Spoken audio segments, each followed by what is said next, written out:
Investing in your health is like investing in an IRA for retirement. It's really best to start early and build that nest egg, or gain that muscle and bone health to sustain you in the years ahead.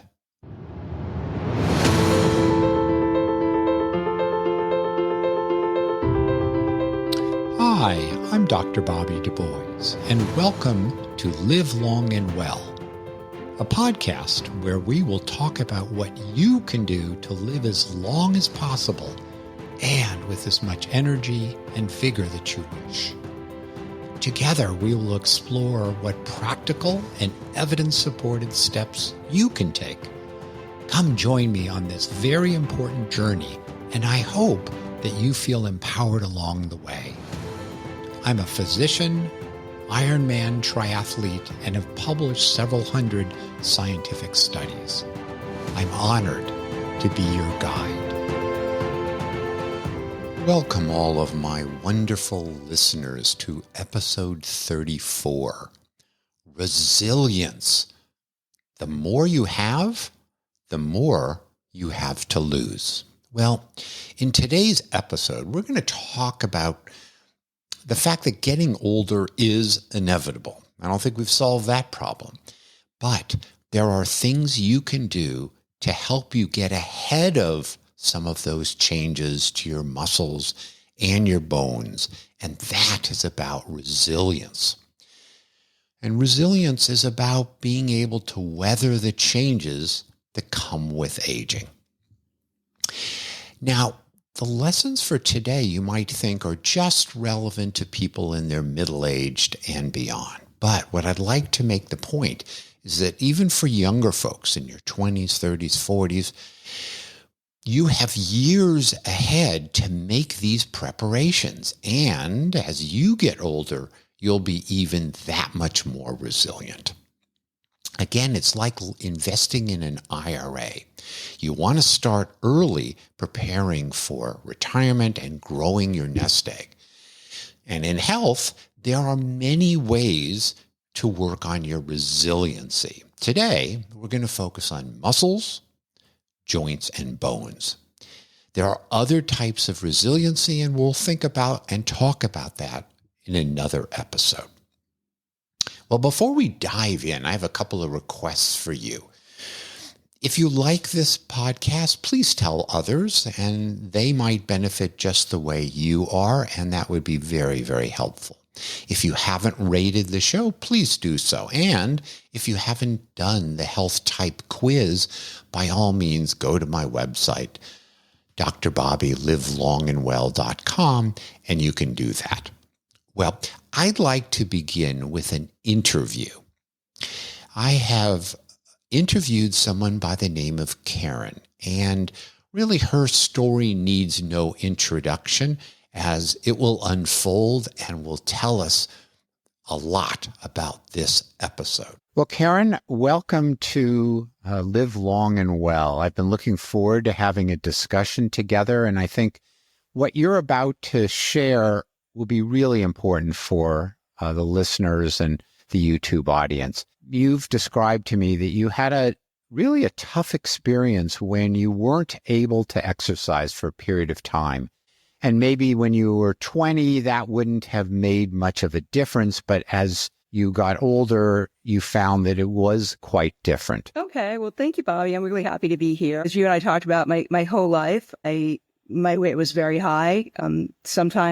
Usually somewhere between 250 to 285 up until about 10 years ago. So I went through the UCLA program there, which was fantastic. And I really worked very, very hard, diligently every day for 2 years and maybe even 3 years. And over that course of time, I lost 120 pounds.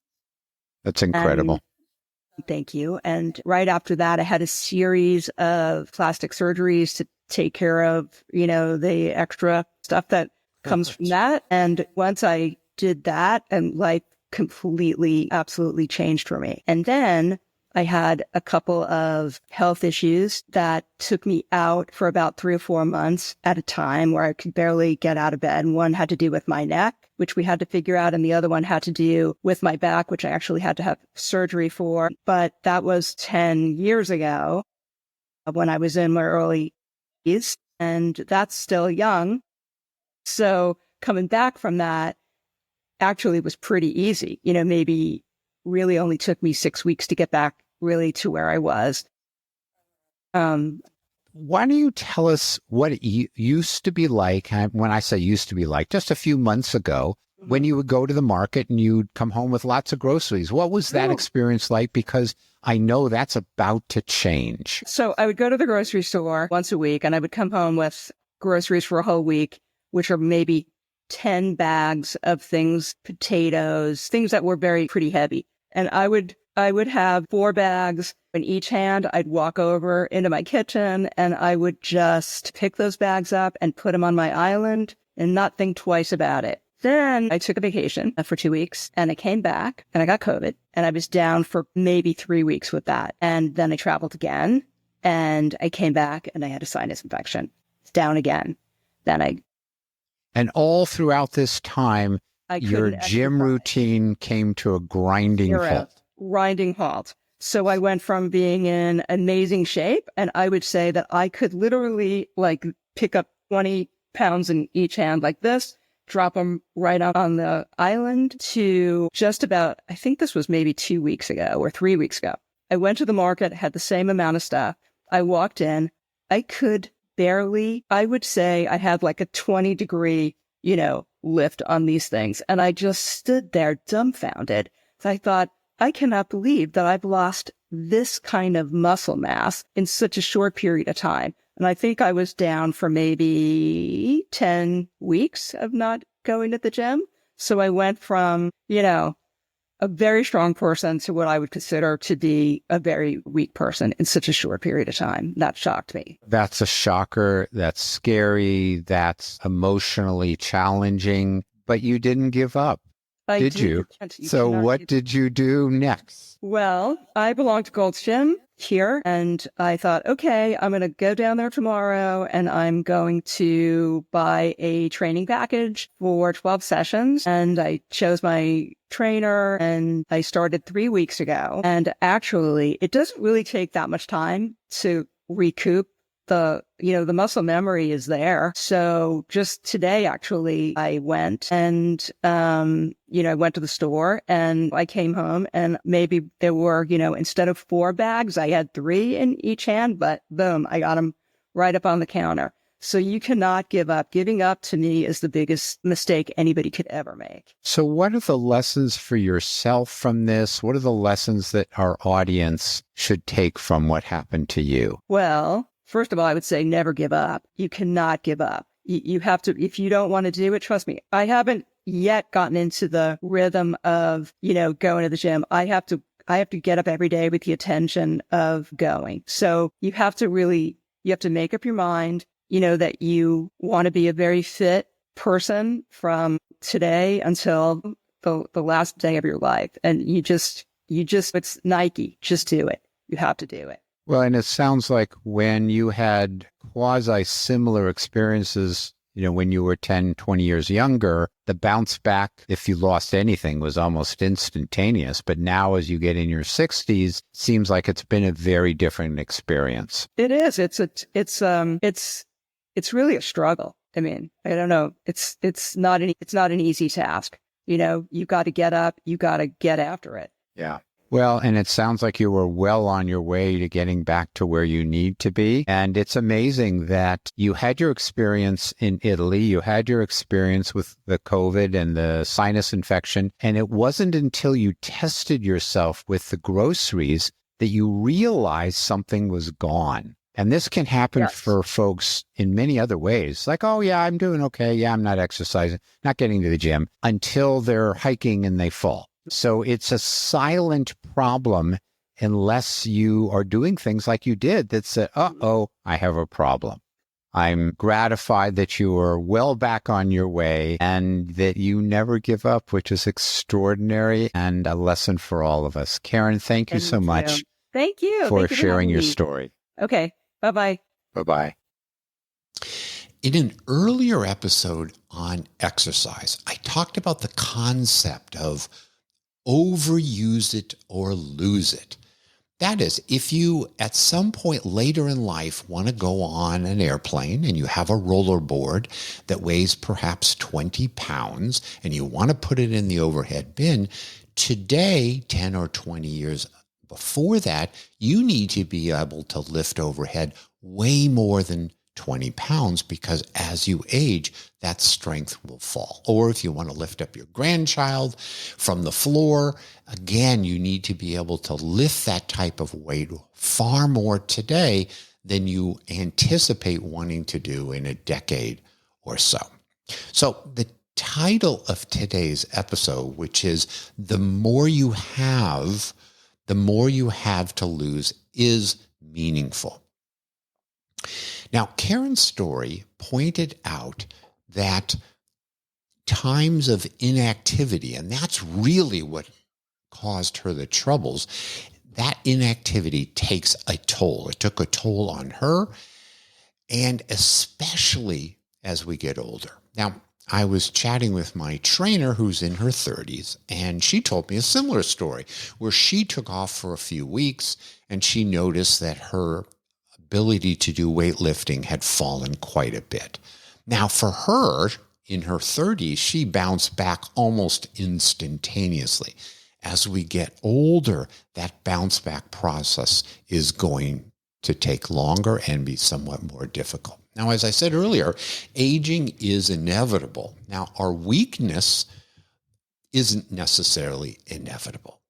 And for today, we're going to talk about our muscles, what we can do for resiliency, our joints, and our bones. Well, let's start with our muscles. And we want them to be as resilient as possible. So we lose about 1 to 2% of our muscle and our muscle strength each year after we're about 30 years old or so. So our muscle reserve inevitably is going to fall over time. But if we build up that reserve, have more muscles when we're younger, that's likely to help us as we get older. So what about that period of inactivity? So Karen had probably 2 months where she didn't get to the gym. And as she described when she went to the market and trying to pick up those groceries, it was really upsetting to her and how much she had lost. Well, what does the literature tell us? What does the evidence tell us on how quickly we lose fitness?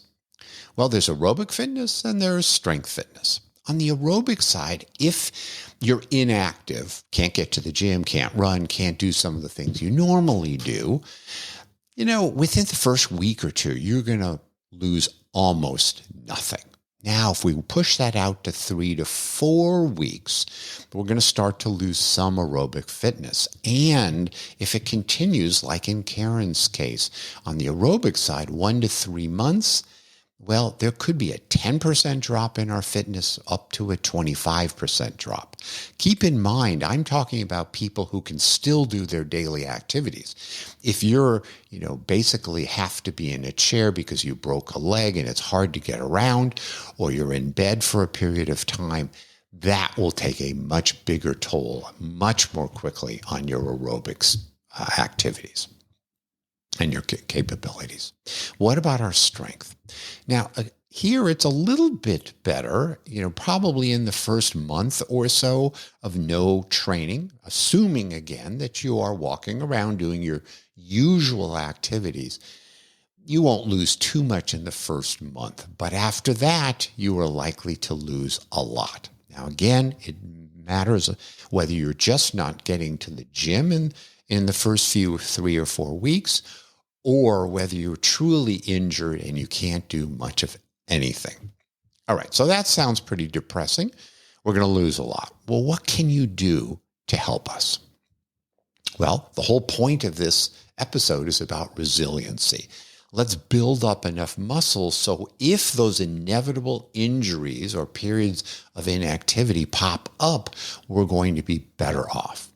Well, this is a reassuring study. It's never too late to begin. So here was a study where they gave people 6 weeks of resistance training, and they did it in 20-year-olds and they did it in 80-year-olds. Now, obviously, the 20-year-olds were stronger than the 80-year-olds, but what they found was if you looked at their 3-rep maximum, really what they could push themselves to do, both the young and the old improved just as much. Again, the old obviously couldn't lift as much as the young, but they both had improvements. What does that tell us? It tells us that at any age, a strength program can be beneficial to us. You don't need to say, oh, well, I'm 60 or 70, I can't do this anymore. Yes, absolutely you can, and it will help. Well, besides strength exercises and along with strength exercise, is important to keep our protein intake up. I've talked about that in prior episodes on exercise and on nutrition. And around 0.5 gram to 0.75 grams of protein per pound of your body weight. So I weigh about 150 or so. So for me, I'm trying to get 100 grams of protein, maybe 110 grams of protein. The next thing you can do to try to help your muscles be resilient is if you have an injury or illness, is there some type of exercise you can still do? In Karen's case, it was so problematic because she really wasn't doing much of anything to keep her fitness and her muscles working the way they could. Are you able to cross-train? So maybe you sprained an ankle or pulled a muscle. Can you swim? Can you do pool running? Does an elliptical trainer work for you? Can you do upper body exercises that could raise your heart rate? So these are all things to think about to try to avoid the problems that could occur.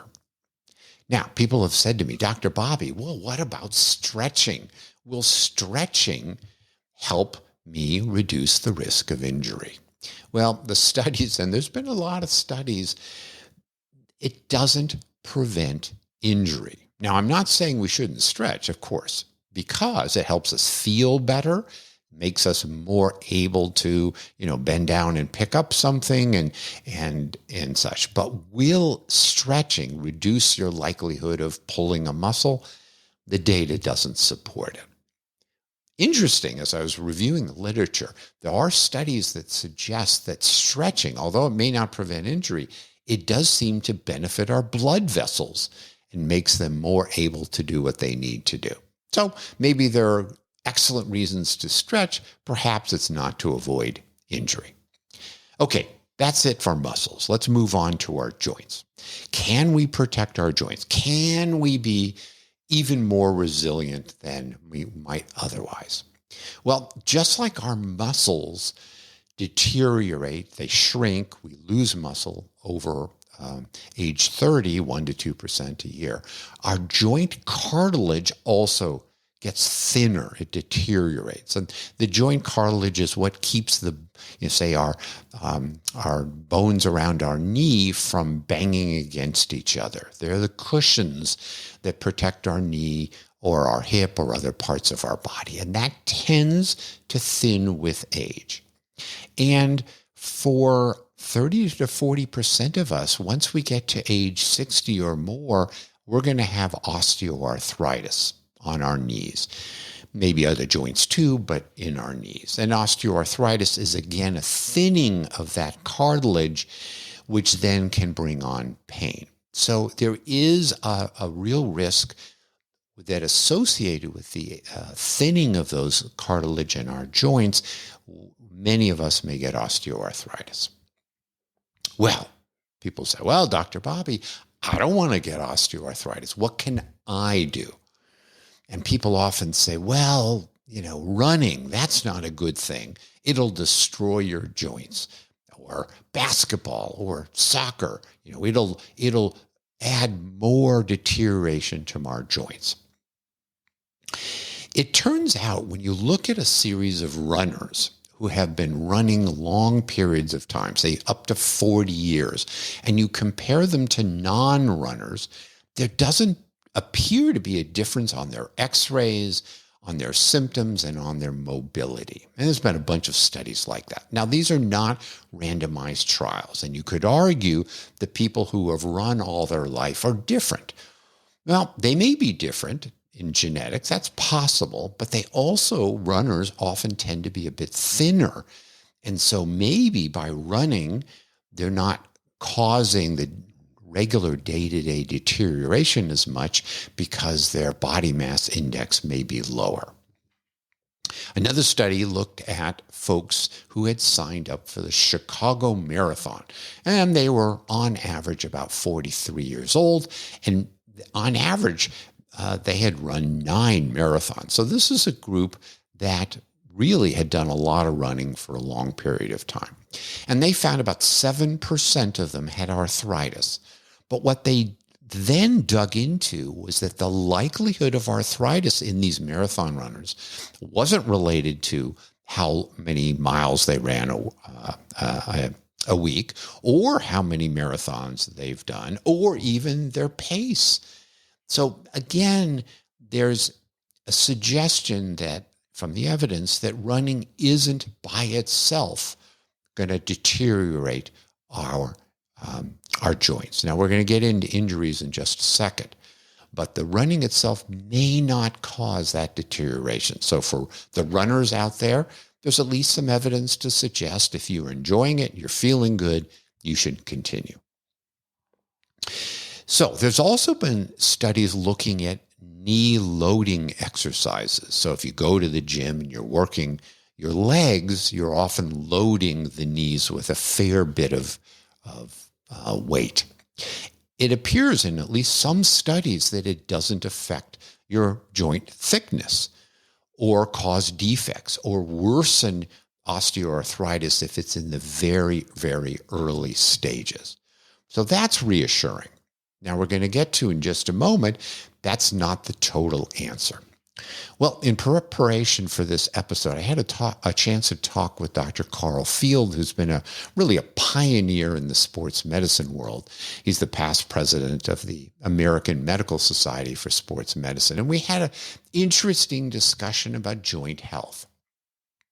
He made the point that as we age, the meniscus, which is the shock absorber in our knees, does tend to deteriorate some. And it's not that running per se or weightlifting per se causes problems, but if you already have micro tears in your meniscus, if you're doing knee loading exercises, you're raising the chance of an injury to your knee. So something to keep in mind, he suggests that if you're going to do these knee exercises, don't bend much beyond 45 degrees. We often go to 90 degrees or more. So if you're going to do lunges, you're going to do some of these, just do it more gently, not as far of a trajectory as you might. And it turns out that although running in and of itself may not cause osteoarthritis or knee problems, if you injure your knee, so maybe you had a bad fall while skiing or while running, if you've torn parts of your knee in the past, that really does increase your risk of arthritis fourfold. And in perhaps 1 in 8 of folks who have knee osteoarthritis, it's due to a prior injury. So again, it's not the normal wear and tear that might happen. It's an acute injury which could set your knees up for further problems later on. But let's say you have osteoarthritis symptoms. Should you give up exercise? And the answer is absolutely no. It's been shown repeatedly that exercise helps osteoarthritis symptoms, and it's definitely something that is helpful if you do the right exercises to help that. And you might talk to a trainer or a physical therapist or your doctor to find out what might be best for you. Well, the other question about our joints that often comes up is, well, what about all this I read about glucosamine or collagen or chondroitin? will they help protect my knees and my knee joints and other parts of my body? Well, in a meta-analysis of 30 trials, many of which did have a combination of both glucosamine and chondroitin, there was no improvement. Maybe there was some improvement in a little bit of discomfort and stiffness in some studies, but apparently not real changes in your joints to protect you. So if you're thinking this is really going to save you as you age, the evidence doesn't really support it. Okay, so we've talked about muscles, how to be more resilient. We've talked about our joints. What can we do to help them? Well, what about our bones and our bone health? Can we maintain our bone density as we age? And might we even be able to build up a bit of extra bone to protect us? Just like our muscles, there is a natural loss of bone. And our bones typically grow, our mass of bones increases up until around the age of 25. Then it's fairly level between the ages of 25 and 50, but then it starts to fall. Our bone density starts to fall. It very much happens in women around the time of menopause, but it also falls in men. And this is a problem because if you lose bone mass density and strength, you're at increased risk of a hip fracture. And in the U.S. every year, there's about 300,000 hip fractures. It's a really big deal. And your risk of falling and bone loss puts you at this higher fracture risk. So if you were to fall and you had weak bones, you're much more likely to have a fracture. If you fall and you have stronger bones, it's possible you'll still get a fracture, but it's less likely. Okay, so what, if anything, can we do? Well, there's been a number of studies on exercise and bone health. Now, as you know, my listeners, I'm not real excited about animal studies because animal studies are not people studies, but there have been a bunch of studies in animals that show that repetitive, dynamic exercise helps bone strength in animals. And there have been studies in people. Now, some of these are epidemiologic, cross-sectional, observational studies, but they do suggest that jarring exercises, heavy weightlifting, basketball, that folks' bone mass seems to be preserved more so than other people. Now, there have been randomized controlled trials that have looked at people who are lifting weights as part of a strength regimen. And the wonderful thing is they found that you can increase your bone mass 1 to 2%, and it works at multiple ages. It isn't just for the people at menopause. It happens before, it happens afterwards. But here's the caveat. It isn't just a normal strength routine. In these studies where they showed benefit, it was pretty heavy weightlifting. It was, now, when I say heavy weightlifting, I don't mean that you were lifting 300 pounds.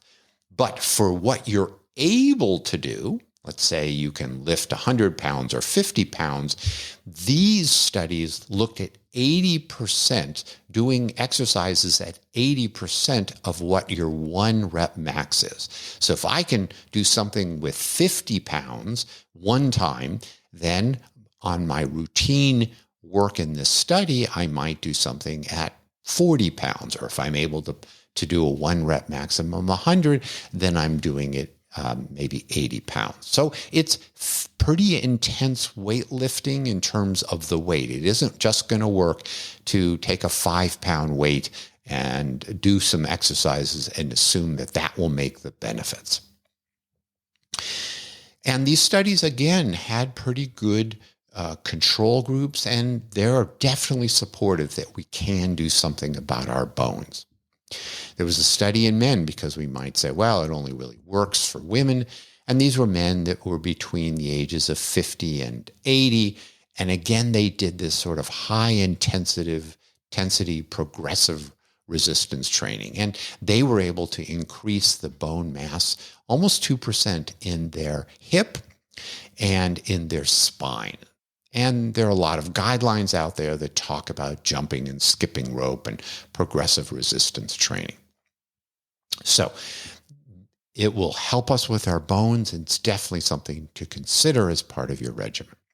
What about calcium or vitamin D? There's a lot of discussion about that, and many people take it. Is there any evidence that it will help our bones? By all means, talk to your doctor. Explore with your doctor the pros and cons. The U.S. Preventive Services Task Force, which is a very well-recognized group that talks about how we can prevent disease and illness, found really no convincing evidence that calcium and vitamin D prevents fractures. Now, they're re-examining the data. They're going to come out with a new review. It's possible it will change. The Institute of Medicine says that calcium and vitamin D are something to consider. So the data is mixed. Certainly, eating a diet that has calcium in it, if you're able to have dairy, cottage cheese, milk, is a wonderful thing to do. And I take a multivitamin, which often has a little bit of vitamin D in it. That may be something to consider. Whether this will make a change for you is uncertain. And folks who do a lot of calcium and vitamin D at higher doses, actually there's some downsides to that. I talked about it in my supplements podcast. You can take a listen or if you wish. Okay, some concluding thoughts. We are going to age. It's going to have an impact on our muscles. It's going to have an impact on our bones. That's inevitable. And periods of inactivity, like Karen shared with us, will take a real toll. But I do believe that if we can increase our muscles, increase our bones, then if we have that deterioration, it won't affect us as greatly. If we have that period of inactivity, it won't be as problematic for us. Now, there isn't a randomized controlled trial showing that your life will be better, but there's enough data suggesting on the bone front, on the muscle front, and even on the joint front that it would be beneficial. I hope you all live long and well, and most importantly, that you're resilient and that you're getting ahead of the curve. That could be a strategy to consider. I do. Maybe it will be helpful for you. Until next time, goodbye. Thanks so much for listening to Live Long and Well with Dr. Bobby. If you like this episode, please provide a review on Apple or Spotify or wherever you listen. If you want to continue this journey or want to receive my newsletter on practical and scientific ways to improve your health and longevity, please visit me at drbobbylivelongandwell.com. That's doctor as in DR, Bobby, livelongandwell.com.